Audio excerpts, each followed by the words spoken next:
حضرت شیخ سعدی رحمۃ اللہ علیہ فرماتے ہیں کہ ایک دفعہ میں بلخ سے چند شامیوں کے ساتھ سفر پر روانہ ہوا۔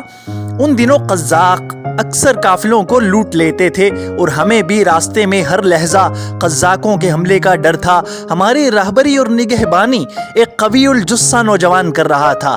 وہ سرتاپا ہتھیار سجائے اوپچی بنا ہوا تھا۔ جوانی کے زور میں جو دیوار سامنے آئی اسے گرا دیا اور بڑے بڑے تناور درختوں کو اپنی قوت بازو سے اکھاڑ دیتا تھا۔ اس نوجوان کا تن و توش تو فی الوقت بہت بھاری تھا اور اس کی شاہ زوری میں کوئی کلام نہ تھا، لیکن اس نے اپنے گھر کے اندر بہت نازوں سے پرورش پائی تھی اور زمانے کی سختی نرمی نہیں دیکھی تھی۔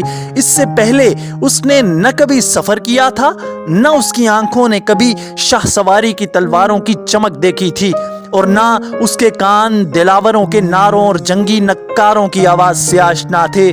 اثنائے سفر یکایک ایک چٹان کے پیچھے سے دو قزاق نمودار ہوئے۔ دونوں کے ہاتھ میں لکڑی تھی۔